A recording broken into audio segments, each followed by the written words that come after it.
নমস্কার। মার্চ মাস কবিতার মাস।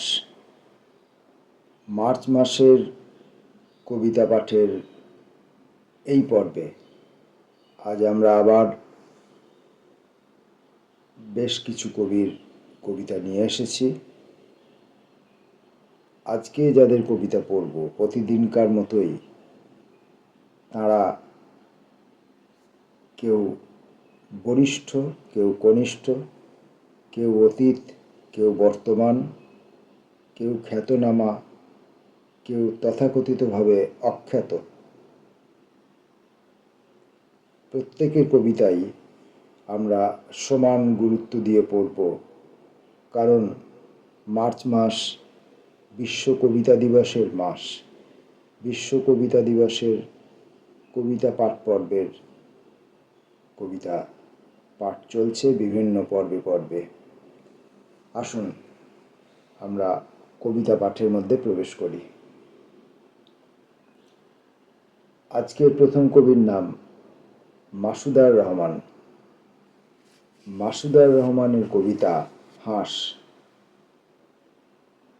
অনেক বৃষ্টির পর উঠোনের হাঁসেরা তারা কোথায় যে ভেসে গেল। শ্রাবণ পুকুর মাঠ থই থই, ভরা সন্ধ্যের মুখে জল আর কাদা। মাথার উপরে ধরে বউয়ের এগিয়ে দেয়া ছাতা ও হেরিকেন হাতে খুঁজতে চলেছি। হাঁসের পিছনে হেঁটে কখনো কেটেছে কোনো কবির জীবন। ভয়ে আছি কিভাবে লুকাবো যদি হারানো হাঁসেরা ফের ডেকে ওঠে বাংলা কবিতায়।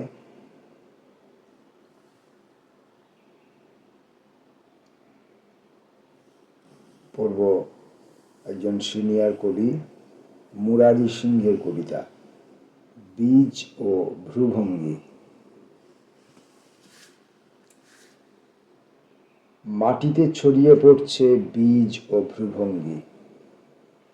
মাস এবং দিনগুলো কেটে যাচ্ছে।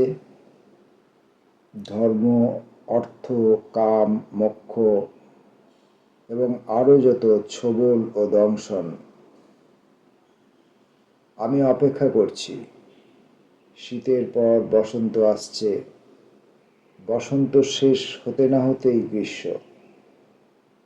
তারপর ঝমঝম বর্ষা আসবে, শরৎ আসবে, হেমন্তে হলুদ হবে পৃথিবী। শুয়োরের বাচ্চারা বলবে শান্তি শান্তি। রূপনারায়ণের জলে জেলেরা মাছ ধরছে। চির ছুটি পেয়ে গাছ থেকে খসে পড়ছে পুরনো পাতার দল। উতল হাওয়ার সঙ্গেই তাদের খেলা ভাঙার খেলা। নতুন জীবনের আনন্দে চোখ মিলেছে কচি মুকুল। পাখিরা ওড়ার আনন্দে মাতাল। মাটির ঘরের দাওয়ায় আলো হচ্ছে, অন্ধকার হচ্ছে। মানুষ মানুষকে বলছে বেঈমান, বিশ্বাসঘাতক। প্রকৃতির এক তুচ্ছ কোণে দীর্ঘ অপেক্ষা সাজিয়ে এভাবেই আমি আছি। বিন্দু থেকে চন্দ্রবিন্দুর দিকে বাড়ানো পা, নীরব বেলা। মাস এবং দিনগুলো কেটে যাচ্ছে। বিস্তৃত এই বিশাল ভূখণ্ড জুড়ে বেরিয়ে আসছে বালক।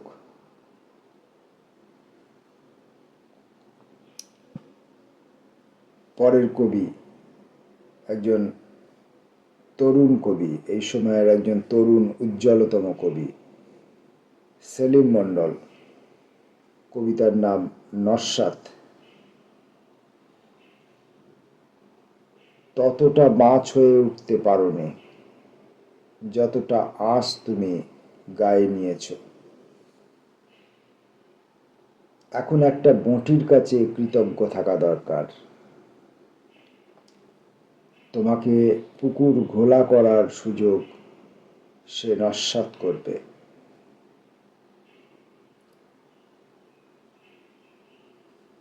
আবার আমরা একজন বরিষ্ঠ কবির কবিতায় ফিরে আসব। ইন্দ্রনীল মজুমদার, কবিতার নাম ফেসবুক। ভ্রূণমুখ পা ছুঁয়ে ভেসেছিল অনন্তের ঘোরে, শঙ্খনাদ জন্মমুখ ছাই হলো মায়ের পাঁজরে। বালাই ষাট মুখ জানে শুধু মাসি পিসি, ছেঁড়া জার্সি কাদা মাখা মুখ জল ভালোবাসি আজও। মাঠ পুকুরে নীল পানা ফুলে হিমালয়ের স্পর্শের মুখ পড়ে আছে বেদিমূলে চন্দ্রশিলায়। এই মুখে চর ছাপ নিয়ে দয়া ভিক্ষা করেছিলে জানো, সে মুখ গভীর গোপন। যে মুখে ভাইকে মিথ্যে বলেছিলে সেই মুখে আসে না তো প্রিয়ের চুম্বন। আছে তবু ফেসবুক, তুলে ধরো সাবধানে, আছে বাকি যতটুকু মুখোশ ও মুখ। কবি রণজিৎ দাস। আমার নিকটে এলে। আমার নিকটে এলে পৃথিবীর শ্রেষ্ঠতম বিষণ্ণতা পাবে।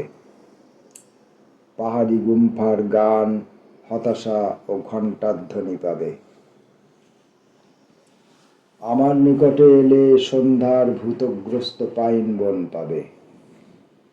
আমার নিকটে এলে বজ্রমেঘে ঢেকে যাবে তোমার আকাশ।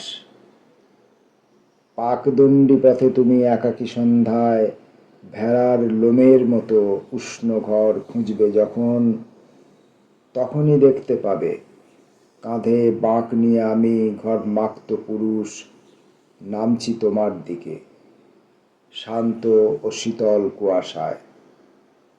মূলত প্রস্তাব এই, প্রতিদিন বন্ধা শহরের বহুতল বিষণ্ণতা ভেঙে আমি পাহাড়ি পুরুষ নামব তোমার দিকে, সঙ্গে নিয়ে চাল ডাল গুম্ফার বিষাদ। তুমি বাঁক ধরা মাত্র গৃহশীর্ষে জেগে উঠবে চাঁদ। শুধু যে তোমারই কথা ভাবি আর লিখি আজীবন, কেন জানো কি তা? জীবন আসলে এক ব্যর্থ কবির প্রাণপণে লিখে চলা অব্যর্থ চুম্বনে ভরা প্রেমের কবিতা।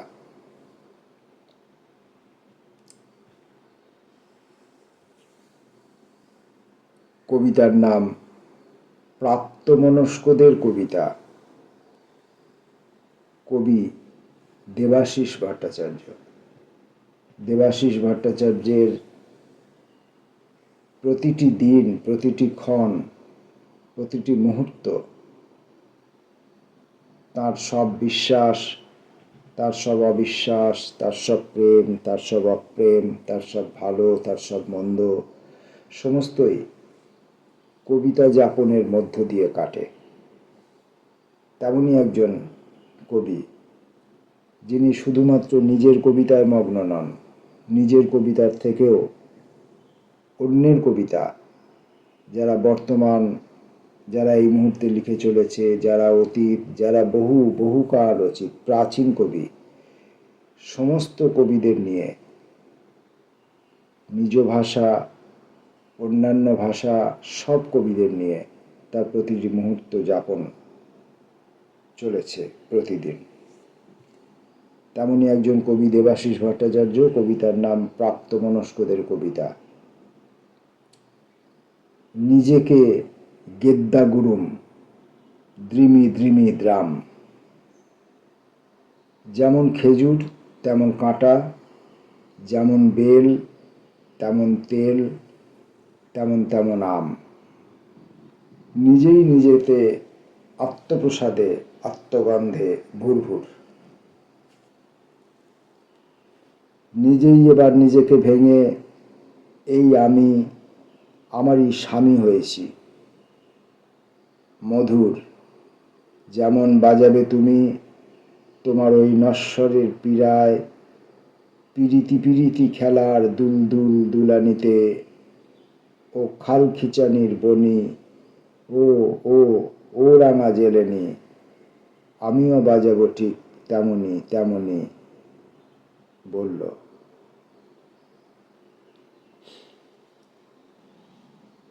একজন বিখ্যাত এ বাংলা ও বাংলা সমস্ত বাংলার কবিদের কাছে, সমস্ত বাংলা ভাষাভাষীদের কাছে একজন প্রিয়তম কবি মহাদেব সাহা। মহাদেব সাহার কবিতার নাম প্রেম সূত্র। ভালোও বাসি না আমি, মন্দও বাসি না, দুই পায়ে লুটি, মেঘ হয়ে ঝরি আমি, ফুল হয়ে ফুটি। যদি এই ভালোবাসা হয় তবে আমি সর্বাগ্রে আছি, তার জন্য 1,100,000,000 বছরও যদি লাগে। তবে এক বাক্যে রাজি এই দণ্ড মাথা পেতে নিতে, এই সাদা পৃষ্ঠা ভরে যতবার বলো দস্তখত দিতে। সাঁতার দেই না আমি, সব নিয়ে একেবারে জলে ডুবে যাই। অতল নৈঃশব্দে এই ভালোবাসা আছে, আর কিছু নাই। হই ভোরের শিশির বিন্দু যদি তোমার দুপায়ে এসে পড়ে, এই নিয়ে বেঁচে থাকি এই জন্মে, আরো বহু জন্ম জন্মান্তরে।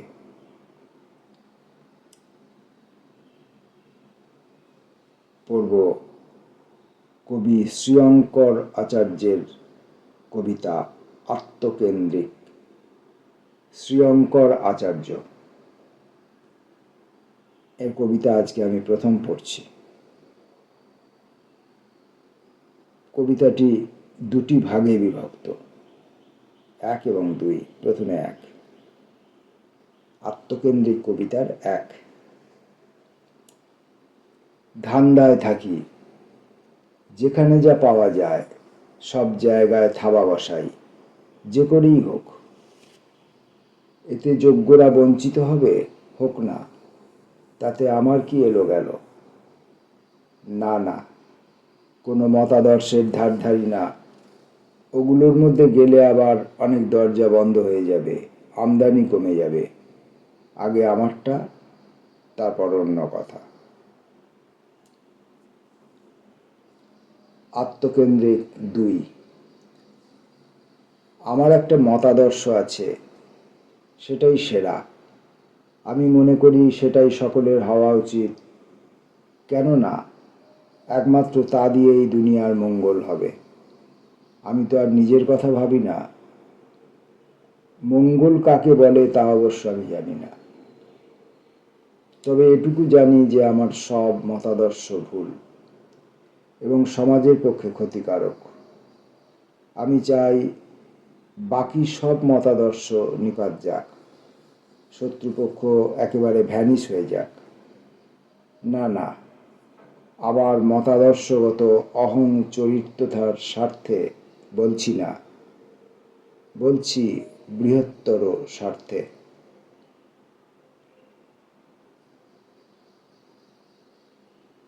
আত্মকেন্দ্রিক এই দুইটি কবিতার 1 এবং 2, এ দুটির পরে আরও 1 লাইনের একটি কবিতা আছে, যেটিকে কবি 3 সংখ্যার দ্বারা চিহ্নিত করেছেন। 1 ও 2 এর মিশ্রণ আরো ভয়ঙ্কর। শ্রীয়ঙ্কর আচার্যের কবিতা পড়ব এই সময়ের সদা সক্রিয় ক্রিয়াশীল একজন কবির কলম। কবির নাম রাখি সর্দার। যখন আমার মরণ বাজবে। তথাগত, আমার এই সামান্য আয়ুর কাছে তুমি এত বেশি অমর কেন? আমার ভালোবাসা, আমার ব্যথা, আমার পাপ পুণ্যের মুখে তুমি কি অপরিজ্ঞাত ভাষা নও? এই তো এবার শুরু হবে প্রৌঢ়ের বোঝা, কিছু খিস্তি, খেউর, অনাদর, অনন্তর মায়াপাশ এড়িয়ে এই চোখ যতবার তোমাকে খুঁজবে, আমার হারিয়ে যাওয়া লাবণ্য হু হু সংকেতে ডাক দেবে।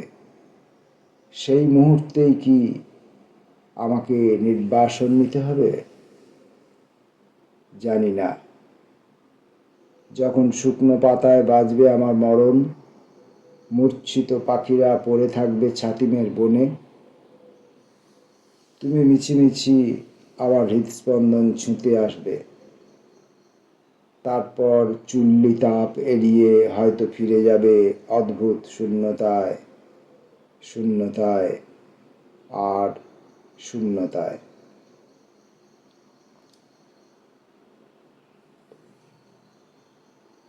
সুচরিতা চক্রবর্তী, সুচরিতা হার চক্রবর্তী।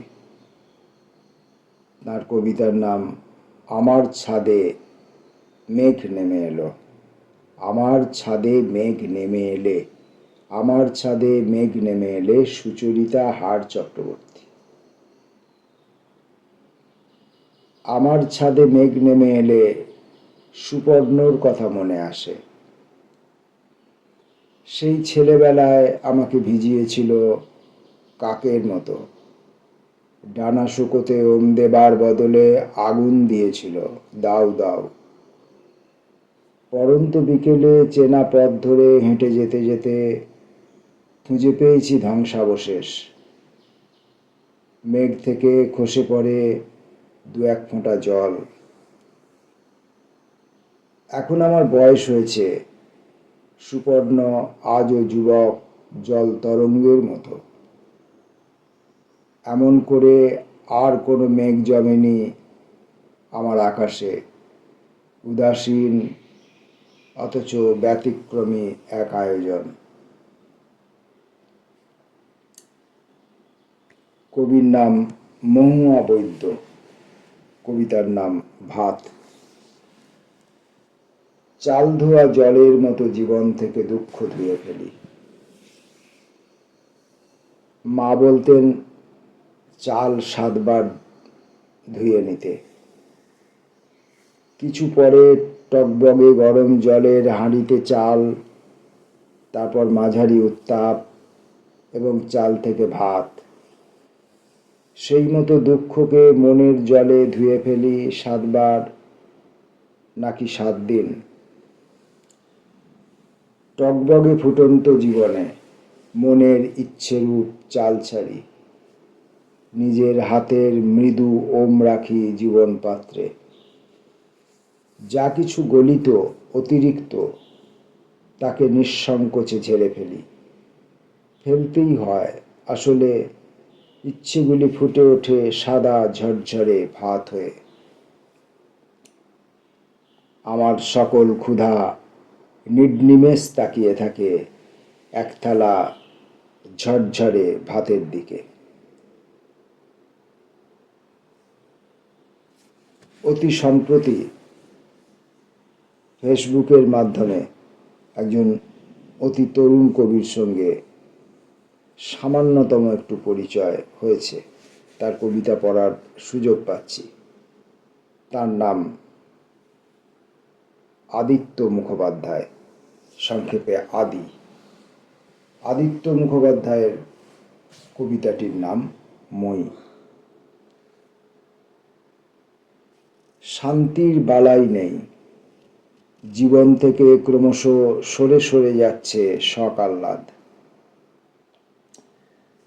কোনো রকমে দুমুঠো খাওয়া আর বিছানায় লেপ্টে পড়ে থাকা, গালে হাত, বুকে হাত, সুদীর্ঘ নিঃশ্বাস।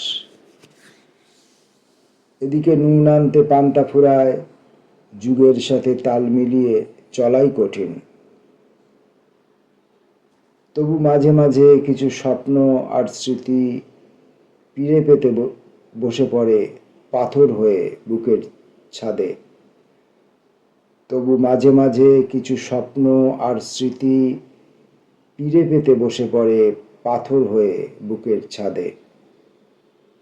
আলো জ্বালে, আবার ঘোলা করে দিয়ে যায় কোলাকুলি। মই খুঁজি মই, মর্মর করে অভিধান, ভাবনার দানা ফুটে হয় খই, তবু যেন পাই না জীবন জলে কোনো রকম ঠাঁই।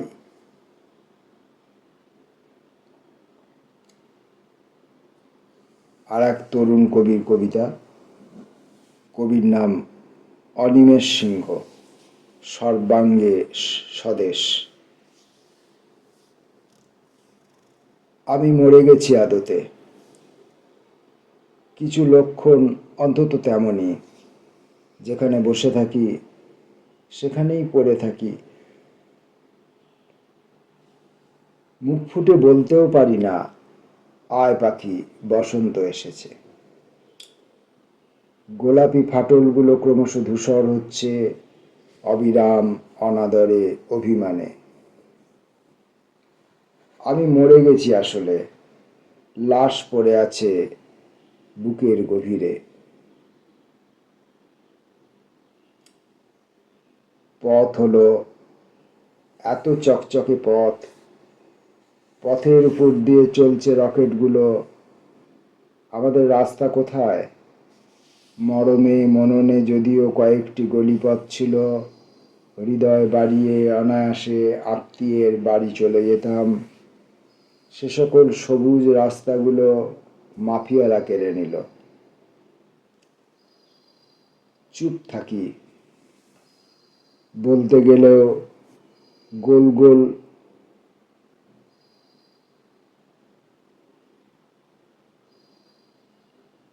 চুপ থাকি, বলতে গেলেও গোল গোল বুদবুদ হাওয়ায় ছড়িয়ে পড়ে, ভেঙে যায়।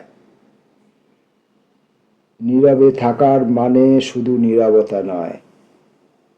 আমি কবিতাও পড়ি না, সব কিছু লুট হয়ে যাচ্ছে, আমার চামড়া ও হাড়, মাটির লজ্জাবস্ত্র, নদীর গর্ভাশয় স্রোত, অরণ্যের নাভি, পাহাড়ের শির। সব শেষে আমার তলপেটে এ দেশ রেখে যাচ্ছে বিষ। নীলকণ্ঠ হতে পারতাম, অথচ গলায় লুঠেরার কাঁটা। মৃত্যুও হবে ধীরে, খেলার মতো, মূর্তির মতো। আমাকে তুলে ধরেছে চাকুর ডগায়, নড়লেই শেষ, বললেই শেষ। আদতে আমি মরে গেছি, যদিও সর্বাঙ্গে স্বদেশ। মার্চ মাস কবিতার মাস।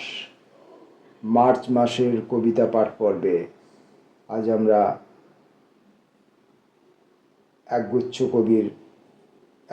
কবিতা পড়লাম।